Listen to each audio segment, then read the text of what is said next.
Location যে না তোমার নামটা কি জানি আমি নিজে জানি না।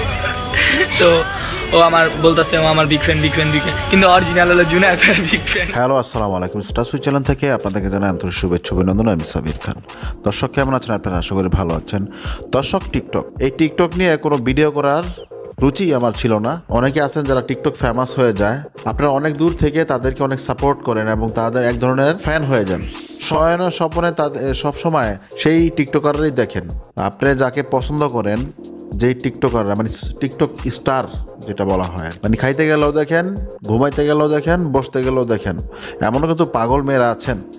তো হয়তো বা কোনো এক সময় আপনারা মনে মনে ভাবেন যে আজকে আমার টিকটক স্টার আমার ফ্যানকে দেখতে যাব, হয়তোবা আপনাকে ইনভাইট করলো বা আপনি চলে গেলেন, কিন্তু সরল মন নিয়ে যে আপনি গেলেন, তখন হয়তোবা এমনও দুর্ঘটনা হইতে পারে যেমন করে এই যে ছেলেটি,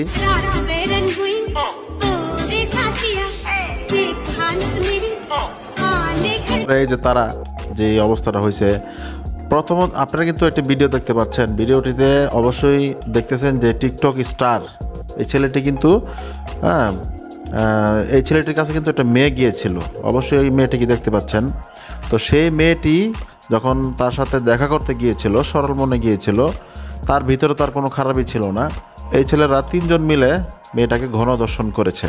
তা এই জন্যই আমি আপনাদেরকে বলবো, যারা কিছু মেয়েরা আছেন অনেক সরল টাইপের হন, অনেক সাদাসিধা মনের মানুষ, তারা কিন্তু এত কিছু আপনারা জানেন না, বোঝেন না, সরল মনে হয়তো বা আপনারা জানেন। শুধু তাদের জন্যই বলবো আপনারা অবশ্যই এগুলার থেকে দূরে থাকবেন।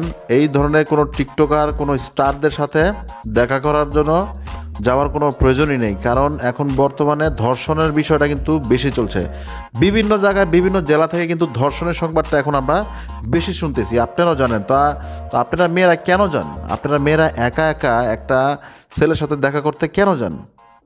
আপনারা জানেন যে কোনো সময় একটা অ্যাক্সিডেন্ট ঘটতে পারে, ধর্ষণ হারে বাড়তেছে, বিভিন্ন জায়গায় ধর্ষণ চলতেছে, ছোট্ট বাচ্চা থেকে শুরু করে বড় মহিলা পর্যন্ত ধর্ষণ চলতেছে। তো আপনারা যদি এখন না বুঝেন তাহলে আপনাদের ভবিষ্যৎ অন্ধকার। দর্শক, আজকে আমি ভিডিওটি এই জন্যই বানিয়েছি যাতে সকলে সতর্ক হয়ে যান, এই ধরনের ফাঁদ থেকে আপনারা অবশ্যই দূরে থাকবেন। তো চলুন দর্শক, আজকে কথা না বাড়িয়ে সেই ভিডিওটি দেখে আসি যে কে ছিল এবং কারা ছিল, কিসের ভিডিওটি, আমরা সম্পূর্ণ ভিডিওটি দেখে আসি।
দর্শক, অবশ্যই বুঝতে পারছেন। যদি বুঝতে পারেন তো অবশ্যই আপনার অ্যাটেনশন হয়ে যাবেন। এই ধরনের ভুল যাতে আপনারা কেউ না করেন, সেই কামনায় আজকের ভিডিওটি এখানে শেষ করছি। আমি সাবির খান, আল্লাহ হাফেজ।